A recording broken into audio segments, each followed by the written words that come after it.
Member of IDC, yeah? What is No, IDC? Are you Christian with the Yes, other yes, Christians? I'm Christian. And you What is come IDC? always, those guys, the Islamophobes, are you a member of them? I'm not afraid of Islam. No, not afraid of Islam. You're afraid, you are basically you so hatred toward Muslims. No, I don't. You don't? Absolutely not. You don't? Okay. We That's good. saw the love of Christ. That's Yeah, why okay. we are here for. If the love of the Christ teaches you just to take, Sheikh. yeah. No. If the love of Christ teaches you to take a Quran every time that you come, is this the love of the Christ? No, don't use it every Do time. you know that I have taken this home? No. What? Every time I took a blue Quran, I kept it back. I don't know what's the blues. The same thing. The information Yeah, the same. you have We to use know. something called Sahih International. You It's have to- online. You could go here online and you could go there and those websites you can find You it. can ask your videographer. When I ask him for one, I Anyway. take it, I read it. I All right. put it Anyway, back. thank you for attending. I'm allowed to have a look at it. You have your own one. That's it. You know, we done with it. So She doesn't have one on her. Is she not can you allowed to have a please? look at What's the point that she wanted to have it? I don't know. She wants to have a Okay. look at it. Okay. Is What's the that point? not What is the allowed? point? Well, obviously she have wants some. to check All right. out Can you that. please? All right. We done with it. With it. Can you Are please you leave me alone? afraid of people reading the Quran? Yes, I am afraid. Yeah. Okay. Yeah. Yeah. Praise God. Thank you, sir. Have a blessed day. I know why. You must be in a church, by the way. You must be in a church today. I don't know why you're coming here. I don't know why you are coming here. She was interested. We come here because we don't have a mass in the church today. Unlike you. You should be in a church. Why are you coming here to kidnap our We Qurans? attend as a church. You came here to steal our Qurans all the time. Just go away. Yeah, thank Okay, you. let's go. Can you disappear, please? That's all. Hey, I'll Sheikh, just hello, go. No, Hey, we Sheikh. cannot disappear. From not here. for us. From here. You have the spirit, yeah? Why you can't disappear? Yeah. Hey, Sheikh. All right. Hey, hey, Anyways, Hey, Shabab, we finished. We have more. to attack other faiths. Now I'm talking to you about Islam. Yeah? I don't need to attack another faith. You understand? I don't need to say. I don't need to say this. I will bring my arguments up to you to accept them, rather than attacking others and lying about others and say all these horrible words, about others. You understand? Okay. I mean, is it okay? Yeah? You're right there. But why don't you raise it up a bit? Okay.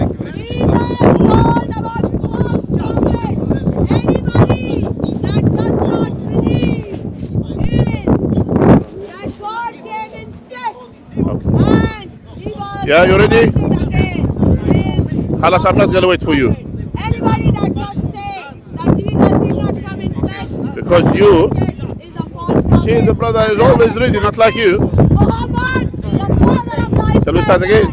That Jesus did not Yeah? come in flesh. Jesus was not crucified. Jesus Okay. Jesus was died. All right. So the We are father- here with the our father friend. of Your name life is? Matthew. Matthew. Muhammad, and nobody Matthew else.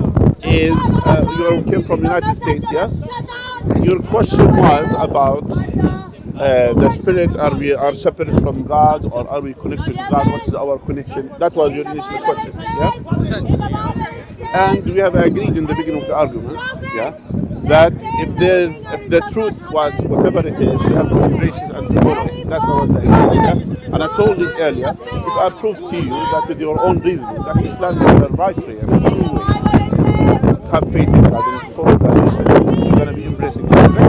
Yeah? All right. Now, let's start with the beginning. I asked you about the existence of God. You told me it's hard to put it into words. Yeah? That's what you said. Now, let me describe to you. Now, according to your standard, now, your narratives about the existence of God, you're kind of, you say do you believe in higher power? There is something there. Do you believe in this? You believe in higher power? You believe it exists there? I certainly believe in the possibility of it. Okay. We will be we call it the nullification arguments, which means we bring all these possibilities and then we will see, and if these possibilities they make sense, we'll accept it. If they don't make sense, we'll nullify them. Yeah? We exist here. Do you accept that we exist? Do you accept the universe exists? Oh, some of them come there, then I don't know. Yeah? So I'm a bit skeptic about the existence of themselves. Yeah? Let's say, since we exist and the universe exists, now the next question is, how did we came into existence? How this universe came into existence? Did this universe came out of nothing? Nothing. just came into out of nothing. Or this universe was there always, infinitely, that was there always. Or this universe, created itself by itself, So these are these are from what I have observed, these are the possibilities. Do you have any other possibility if you think about the existence of this universe? Either came out of nothing, Well, there's or created itself by itself, or it was there always, or it was created by a creator. These four arguments. Do you have any other possibility? well, there's always the newer theory that it's all a simulation, but I feel like that's equally hard to prove. Yeah, my point is these are the ones. These are the possibilities. Do you have any other possibilities in your mind? Not that I can think of. Okay, let's start by one by one. The universe came out of nothing. Can nothing produce anything?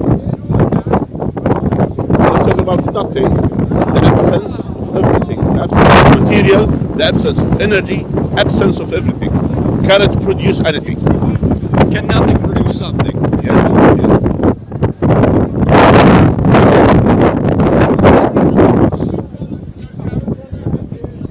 Not that I know. Definitely not. I mean, nothing. As I mentioned to you, when we describe the nothing, we're talking about the absence of everything. There is nothing there. No energy, no material, nothing. So that's why it's impossible. Nothing to produce anything. So that's nullified. That's the first argument. That the universe created itself by itself.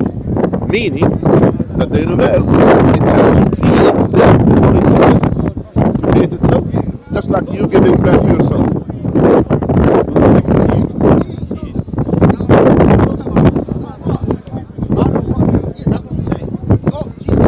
Are you thinking that you have a deep thinking about it? Do you know what means that to pre-exist before existence? Yes. Well, how can one know something that seems so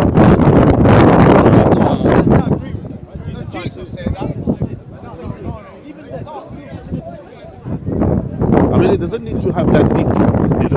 Before existence to pre-exist. When the starting point of your existence to pre-exist, that's impossible, basically. One second, we have a discussion here. If you can move to the other side, I have a thought on that, but I can't quite articulate it. There is no way to articulate it. There is no way to think. Basically, it means you yourself, you have to be there before your existence and then to decide to exist. Do you see the problem?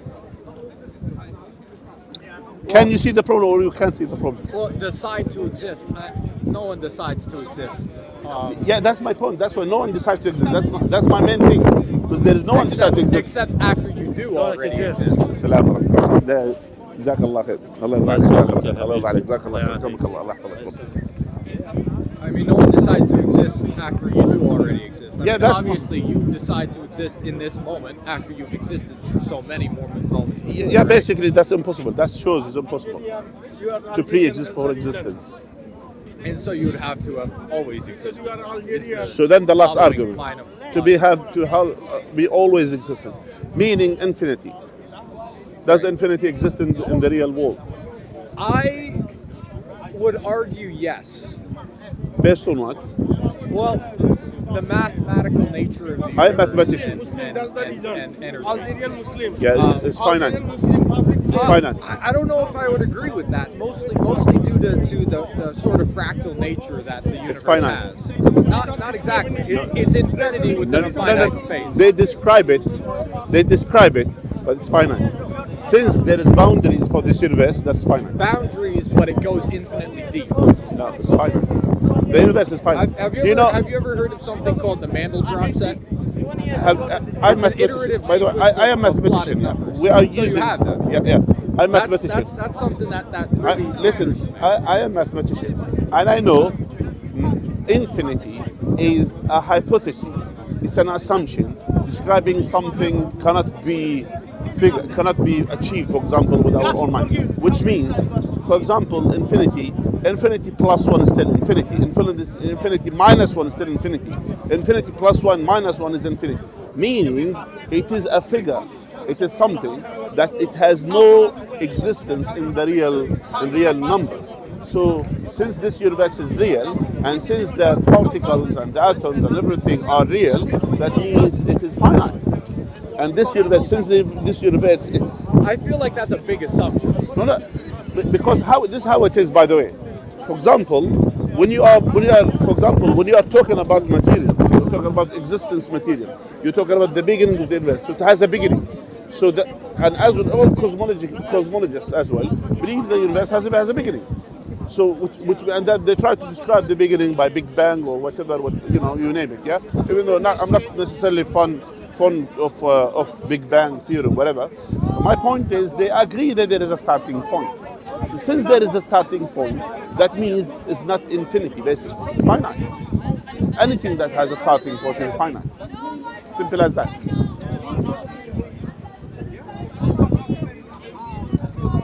Anything that has a starting point. It's finite, yeah.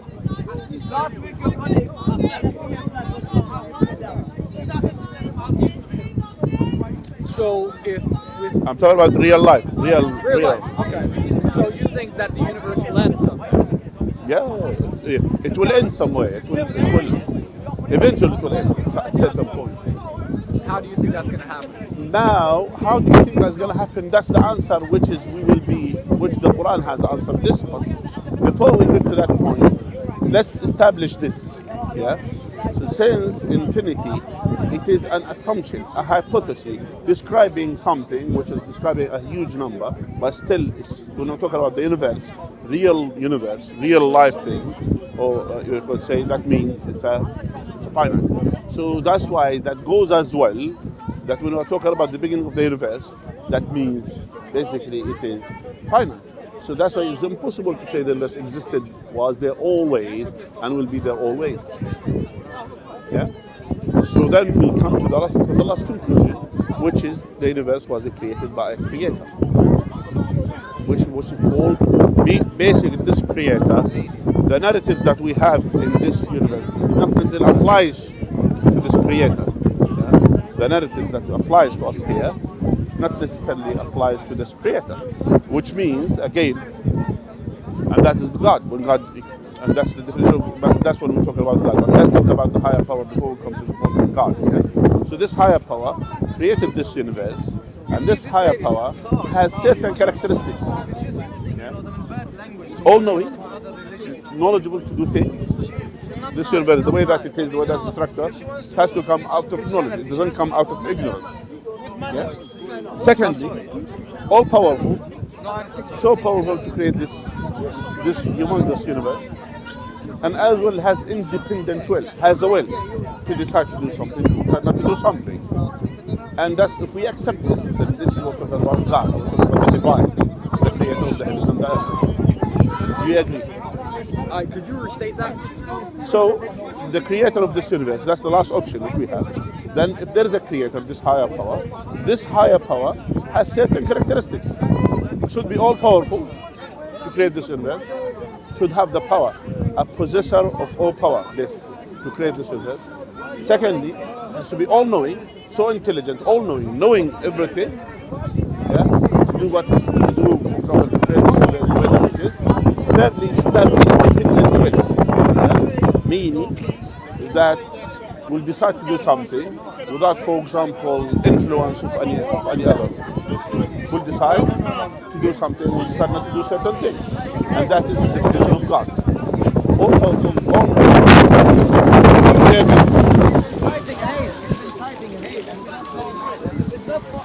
Matthew. She's inciting hate.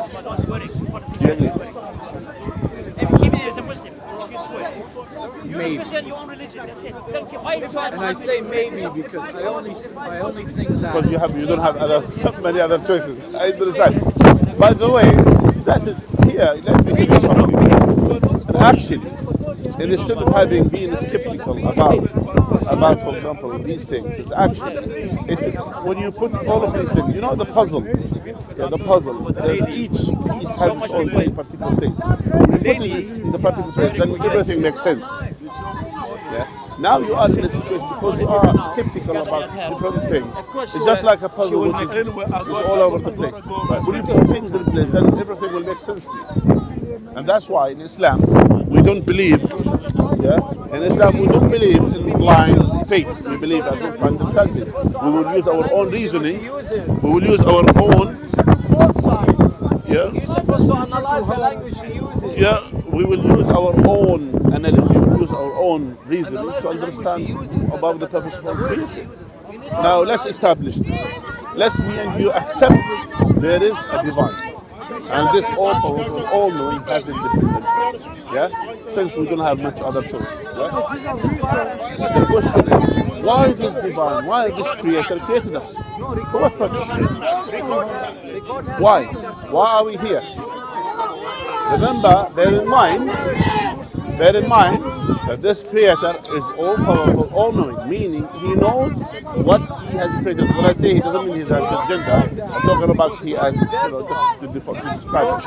So my point is, when he has created us, when he has created us, he has created for a purpose.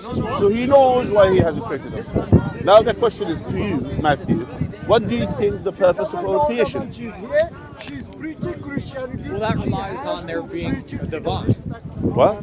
That purpose requires there to be a divine. And as you said, that of those four options, that seems to be the logical way to end. But my speculation, I don't know if that's the right word. My question is, why does there need to be a purpose? Why? Just because you can't picture the universe coming from nothing, why can't that be true?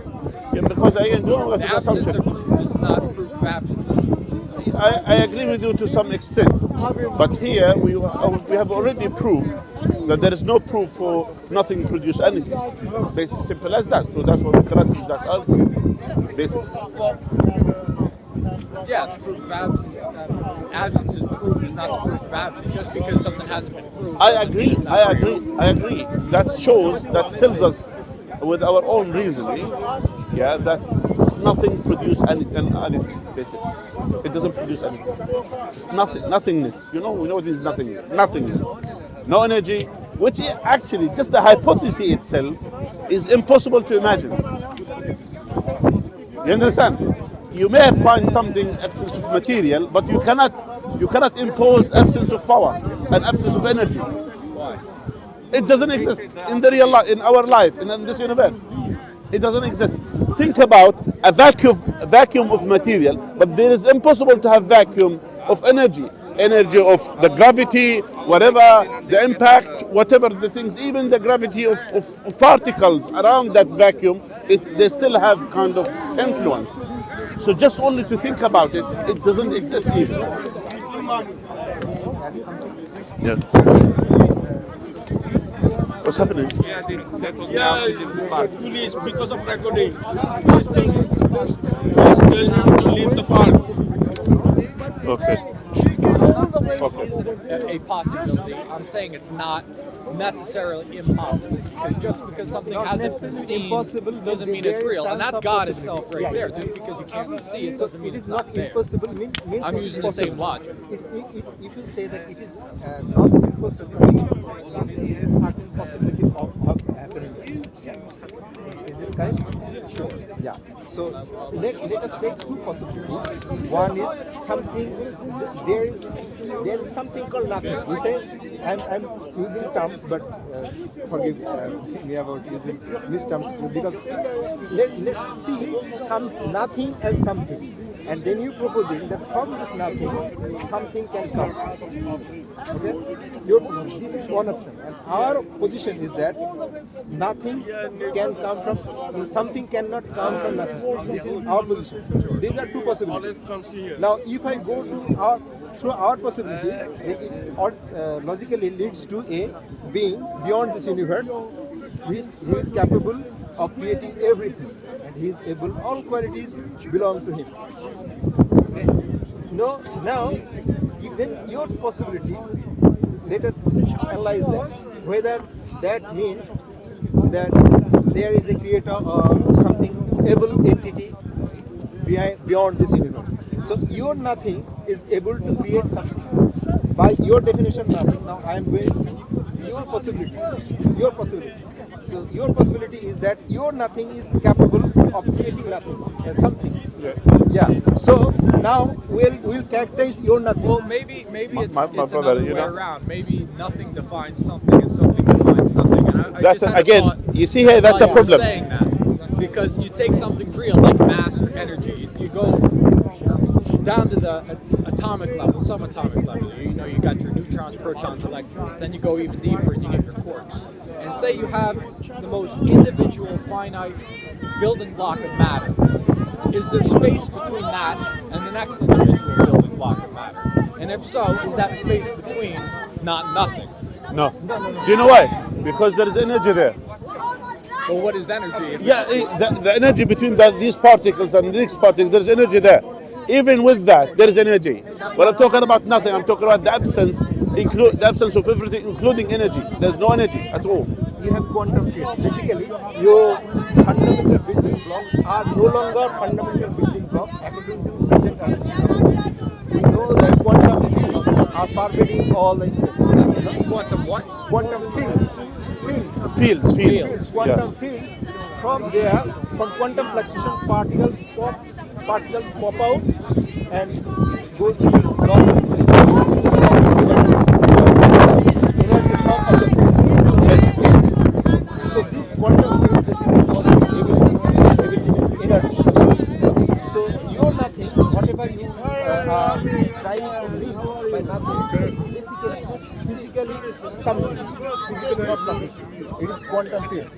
So your nothing is not actually nothing in the sense you use nothing. Yeah, that's why what you are using now here still is impossible, because even with that very small narrow area, what you are saying, which they said absence of any particles at this point, still there is energy there because of the quantum field. You understand? Because of this, basically it doesn't exist. Can you define a quantum field? It is defined as Unless you did in the salt. Did you do it in the salt? function or operator spread over space. Space. Space, like a sheet, kind of thing. For example, I can give you the water surface. From there, we create a disturbance, and a disturbance travels as a wave from one part to another. So this disturbance you can imagine as a particle. Likewise, in quantum fields, if you have a I can particle, picture that. In a way, it's like throwing a pebble. Yes. And adding to this, The nothing. by the way, and is there adding not to nothing beyond the way? Listen. Like in the distance, if you're a pebble here, it hasn't reached there yet. Is that over there nothing? Or is it something? Because it's technically on that plane, but the energy hasn't reached that. my friend Matthew, again, what we are saying to you, now even between these particles, there is energy between them, meaning the gravity field between them is still there. You understand? Which means even the smallest particle that we are talking about, it has some kind of gravity there. Yeah, the gravity of the earth, the gravity of the moon, the gravity of anything. There is always field of gravity, whatever it is.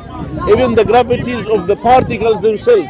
So there is nothing called absence of everything in this universe, vacuum of everything. Do you understand the point?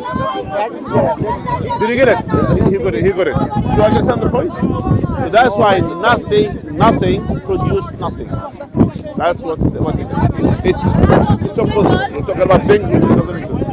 Now, But that speculation I just had before, where that part of the plane where energy particles have not reached yet, is that nothing? Because there is no energy, there is no mass. but there are other things. You're talking about one plane. You're talking about one thing. But there are hundreds and thousands and millions of particles that they have certain energy between themselves.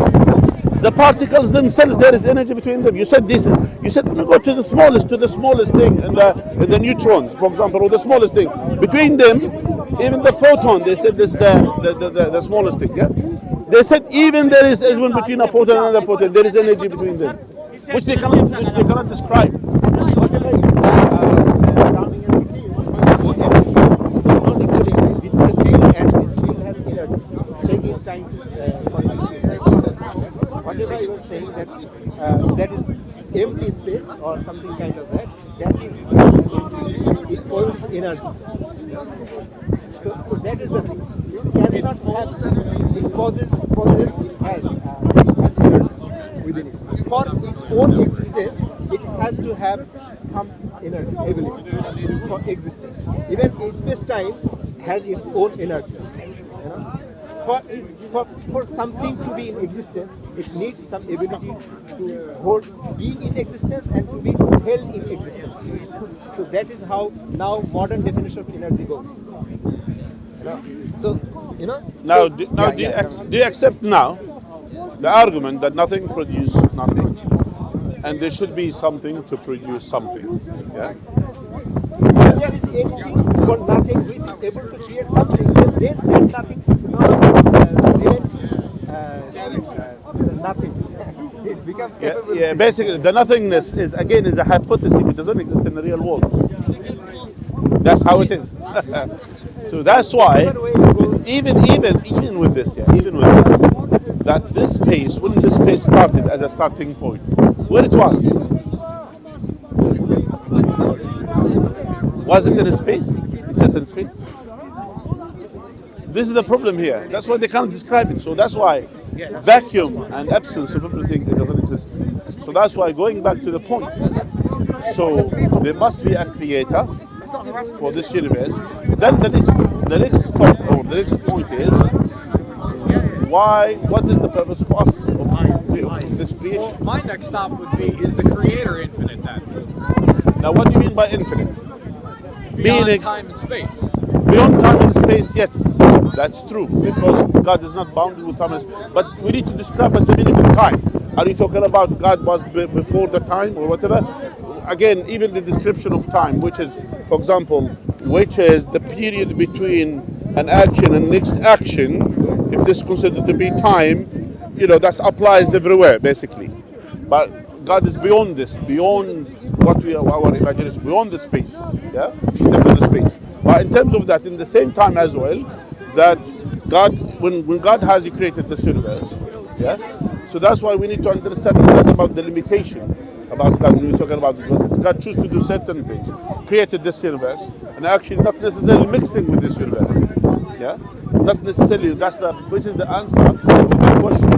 Our spirit, is our spirit or our souls are connected with God or not?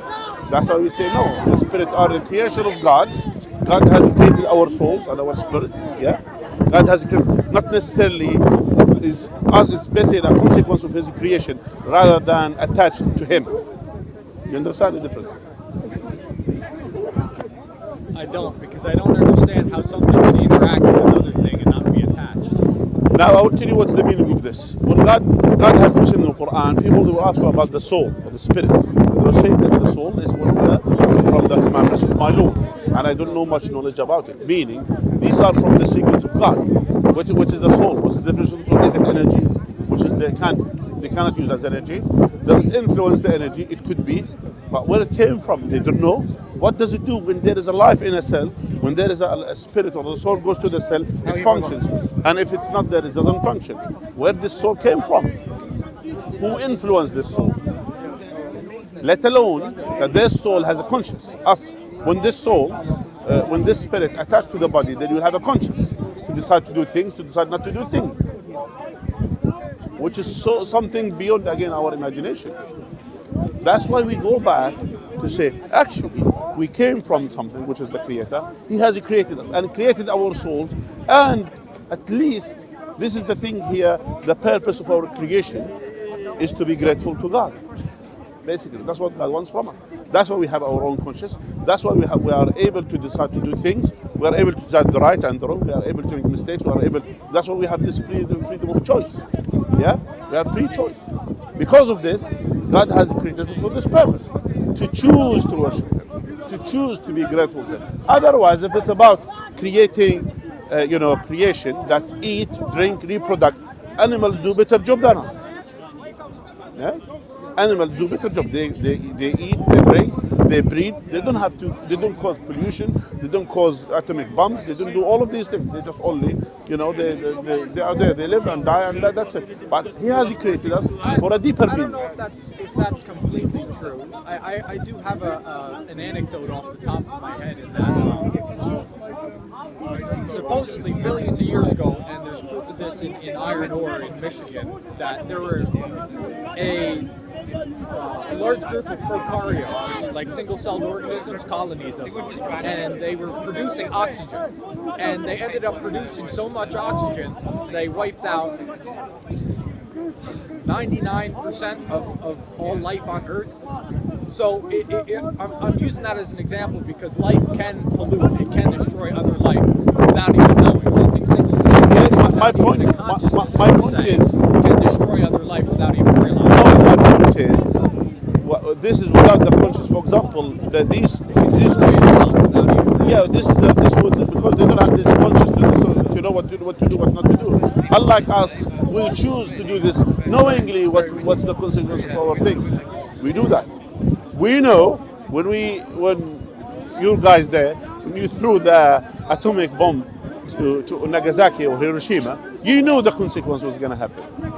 Unlike an animal will do something, unlike that certain crows and things like this, which they could cause burning the jungle, etc., and killing other birds and other things. They don't have the conscience. They don't have the conscience to think that this is going to happen. They just do things without that conscience to decide to cause, for example, a mass destruction. You understand? Us, we choose to do things. That means we are capable to destroy the earth with our conscience, knowingly that we are destroying it, unlike the other. So that's why, if there is someone, and if there are two people, they said the more responsibility you have, the more, you could say, the more impact that you have, the more responsibility will be upon you. Yeah? Which means if your influence was more on the others, that means your responsibility is way more than the others. But the same thing, when our impact on others is greater than others, other animals, that's why our responsibility is greater than them. So what's our responsibility then? So God has mentioned this clearly in the Quran. When God has created Adam, God said to the angels that I'm making a successor on earth, Khalifa. Meaning he will be taking over, he's going to be responsible, he's going to be, he'll have responsibility towards the earth, and at the same time, and the purpose of his creation is to worship God. Meaning to be grateful to God. That's the meaning of worship in Islam.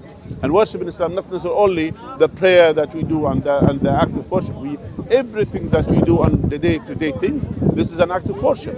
Us being good and kind to each other, us fulfilling the duties of our parents, us being good to our neighbors, being good in our community. That's how to be grateful to God. And this is an act of worship. So the meaning of worship in Islam is very broad meaning.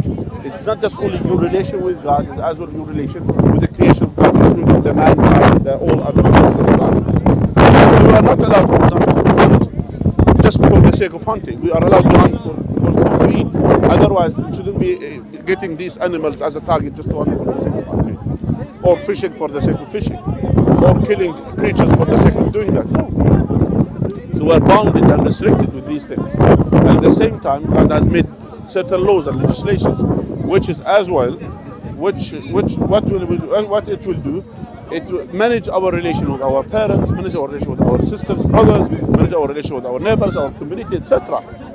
Now, according to these concepts, to the people who have these things, now we know, in the animal's life that you'll find, for example, the son of, for example, or let's say, the child of this animal. Yeah. Later on, when they grow up, they may have intercourse with the mother. That's normal. To produce rabbits, for example. A male rabbit, when they become the age of, for example, when they come at the age of mating, they will mate with their mother. That's fine.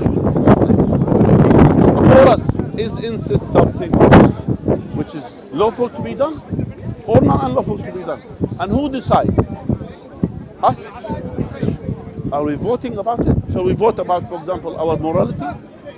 Or we need to have kind of an objective, for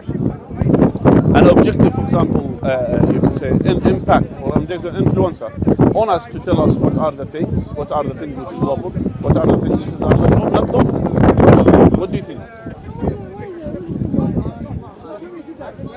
If you choose to be us, you know, basically, and us to vote, the Nazis, they voted for Hitler.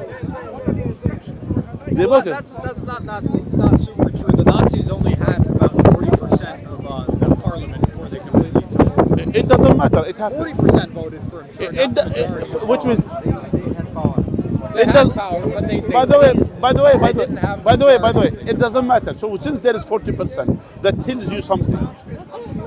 Yeah. That tells you that it is okay for 40% of the population to dehumanize other people, to kill other people because they believe that they are lower class. And that's their morality. Which means 40% of Germany at that time, which is Germany plus as well other areas around it, which is Austria and other things. We're talking about a huge number of area, which they agreed, 40% of them agreed on this. That's my point. So who decides what's good, what's bad? You, me, community. Who?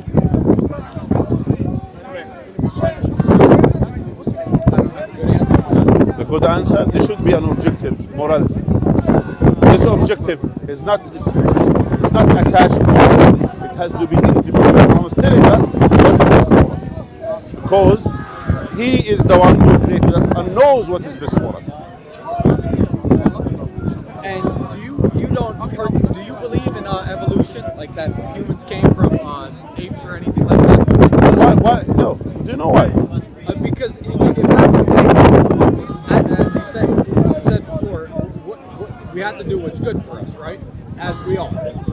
And something that I've tried to put in perspective recently is that there's the belief that humans came from apes, or that we are apes, or related to apes. And I think that is very true, because if you take a look at human behavior, human diets, human social hierarchies, identical to apes. Actually, no. We could be more identical to other animals. Lions as well, for example. They have the hierarchy. They have hierarchy. They have a hierarchy, but they eat only meat. My point is My point is we are anatomically, physically, socially identical to apes. Pigs. They do the same We're thing. identical in every way, not just in a few ways that we combine. We're identical. My point is not this identical. You need to understand. It doesn't mean that we have the similarity with other animals. It doesn't mean that we have a common ancestor. No, not necessarily the case. You understand? So my point is, they try to use this. Actually, we don't have. Firstly, we don't have a proof. For example, a scientific proof, except that these hypotheses they try to use it, the similarity, etc. But again, not necessarily the similarity case. that we're like 90. Well, I guess that's not entirely true. I'll take that back. Yeah. So there are some similarity with birds. There are some, for example, what do you call it? There are some, what do you call it? Not the apes. What do you call it? There is which lives in Madagascar, which is similar. The one which is on the trees. What they are called? You know what I call? I pictured it, but Orangutan? Huh? orangutan. The ones which is in Madagascar. Madagascar. Yeah. They are similar to monkeys, but they're not monkeys. Lemurs. Huh? Lemurs? Yeah, lemurs, for example. But they're not monkeys. Again, they're different thing. So that's why, and they have similar diet. By the way, they eat meat, they eat different things. My point is, it doesn't mean that there is similar things that have a common ancestor. Now, but the answer comes from the Quran, which Quran affirms and affirms that God has created Adam. And God has created Adam from the soil. That's why the similarity comes that because we are created from this soil, which is the same soil that was created with other animals, the same thing. So that's why we have kind of commonality between us in terms of our, you could say, in our body nature. Yeah, and that's why that you need to understand that our Prophet, peace be upon him, or one of the scholars of Islam said that our body is attached to the earth, which is the animal side of us, and our soul is is high, and it could be better than the angels if we worship God in the best way. So if we are attached to the earth and do what the other animals, will be worse than the animals. But if we are fulfilling the duties of God, yeah, and we alleviated our souls and our behavior above our, for example, our body nature, then we're going to be even compared with the angels, and we'll be better than angels. So that's why we are saying to you, Matthew, to accept Islam. That's what we are saying to you, and then you will find the guidance of Islam. Then you will find everything in place. You will find everything makes sense. You will find this is what this is the purpose of our life. Basically, it doesn't mean we have to stay in the mosque and do nothing. We brother here. I have a PhD in physics. PhD in physics. I did as well. I did PhD in mathematics as well. I'm doing another PhD in finance, etc. So the point is, we study. We love science. We study. We do things. We have the golden age of the Muslims. You know that they have done a great actually deal to the science and to the medicine, to different things, which means that we open the gates for science. But we know that our knowledge is limited. We know our knowledge is limited, and we know we are bounded and we're restricted as well with the guidance of God at the end of the day. That's why there are things which is beyond our understanding. That's what we are inviting you to Islam. Does that make sense to you, Matthew? To some degree. So Matthew, why don't you then become a Muslim? There's a lot to be talked about. We're here to talk. That's called Speaker's Corner. We're here to talk, man. Do you come here every Sunday? I come here every Sunday. I try to come here every Sunday. Of course, I don't have like a stand or anything. I try to come here pretty often to hear people talk. And that's why, and that's lots of perspective. You see here, the Quran answers all these things. The Quran is not science book. The Quran has facts. Has facts, proven by science, but they are facts. Only recently been proven. And I will tell you few of these facts. Yeah. Then to tell you, firstly, who is the person, Muhammad, peace be upon him, who is he? He was a prophet of God. He was sent 1400 years ago, an illiterate man. You understand what means illiterate at that time? Illiterate, unable to read and write, yeah, during his time. And then God inspired him the Quran, which is itself, yeah, is so sophisticated language in Arabic literature. There is no Arabic literature better than the Quran. It is the standard. That's why the Arabs, they were known with there used to be people expert in Arabic literature, were expert in poetries. When the Quran came to them, it shocked them. There is nothing similar to this. But at the same time, it's not just only poetic way, it's not just only in a melody way, which has a beautiful sound, and as well it has meanings, it has deep meanings, it has deep information, and it has guidance, it has commandments, it has certain things, talking about God, talking about our relation with God, talking about our relation with the prophets of God and Messengers of God, peace be upon all of them. As well, this man, he could take an advantage of his time because no one knows about it. And I will tell you an example. Yeah? And that tells you how honest he was and how the Quran and himself is true based on scientific facts nowadays. Yeah? In his time, during his time, he had a son, his last son, his name is Ibrahim. He named his son Ibrahim after his great forefather Abraham, peace be upon him. He named his youngest son Ibrahim. His son Ibrahim was 2 years old and he died. Yeah? When his son died, in the very same day, they had an eclipse, a sun eclipse. In the very same day. So what the people start saying, yeah? And he, at that time, where there were a few Muslims in Medina, still most of the Arab Peninsula, they were pagans, they were non-Muslims, and they wanted a sign to show that he is a prophet of God, etc. So, and the sun eclipse. During that time, does anyone knows 1400 years ago what's the sun eclipse? Why does it eclipse, etc.? No one knows. Yes, no one knows. He could have said to the people when the sun eclipse, the people they said, yeah, the sun eclipse because of the death of the son of the prophet. When he died, that God wanted to show He is sad for the son of. He wanted to show that the sky and the sun is sad for the loss of the prophet, the loss of the son of the prophet, etc. Peace be upon him. So they spread these rumors. Yeah. So he came out, illiterate man, doesn't know nothing about this. Why the eclipse? Doesn't know. But God inspired him. He came. He could take advantage of this moment to say to the people, "Yes, by the way, the son. Yes, because God loves me. That's why I'm a true prophet of God. You follow me. You see here."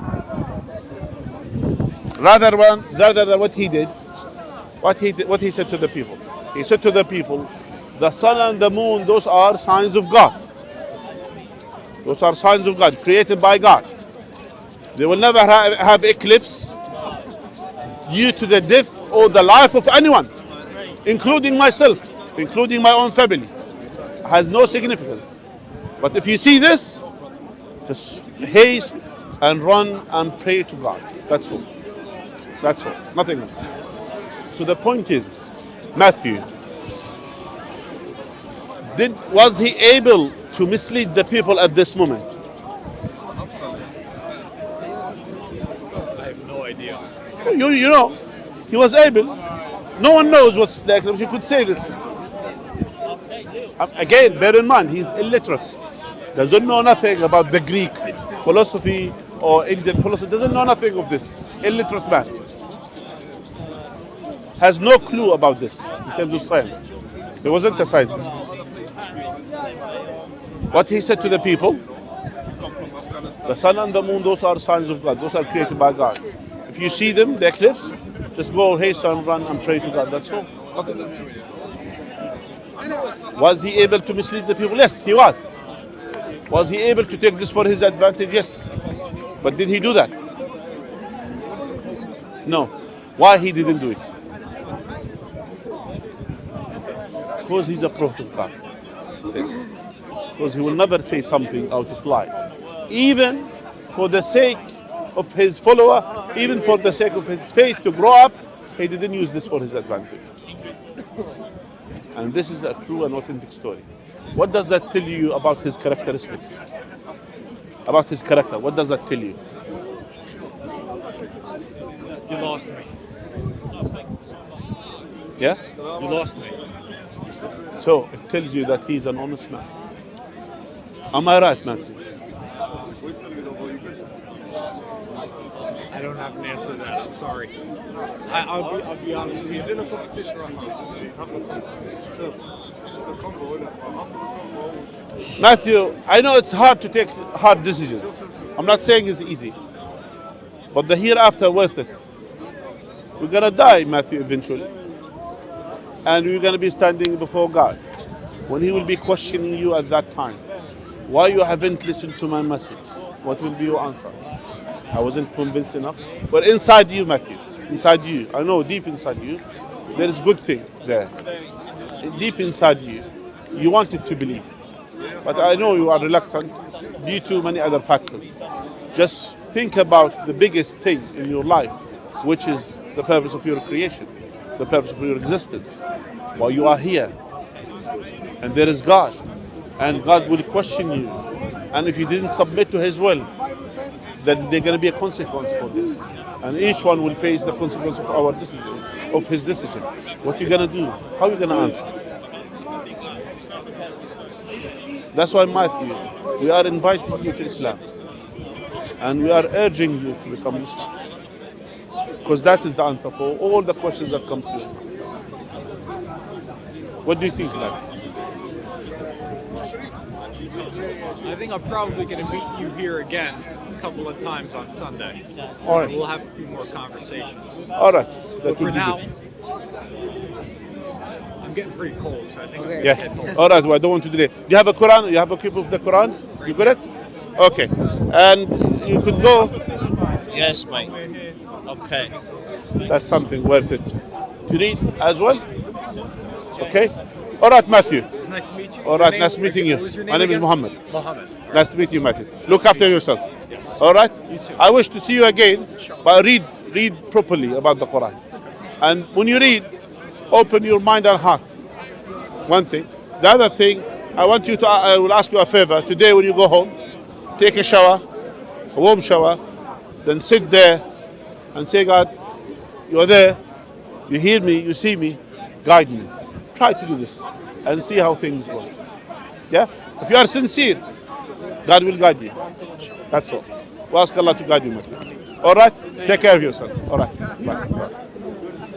Anyway, to wrap up, inshallah, alhamdulillah, we had a fruitful discussion with our friend Matthew. We ask Allah, first of all, to guide him. And the most important thing, us, to represent Islam in the best way. And alhamdulillah, that to see, that's one of the good things as well in our community. Alhamdulillah, we have very well educated brothers, mashallah, like this brother, Jazakallah khair. People who are actually hard workers in science and different fields as well, which they can utilize their knowledge to inshallah, to promote Islam, inshallah ta'ala. And that's something which is encouragement for all our brothers and sisters to try to promote Islam to the best of your ability. May Allah Azza wa Jal reward you all. May Allah increase us all in knowledge and iman. And may Allah Azza wa Jal makes us a cause to bring people to Islam. Wa jazakumullah khair. Assalamu alaikum wa rahmatullahi wa barakatuh.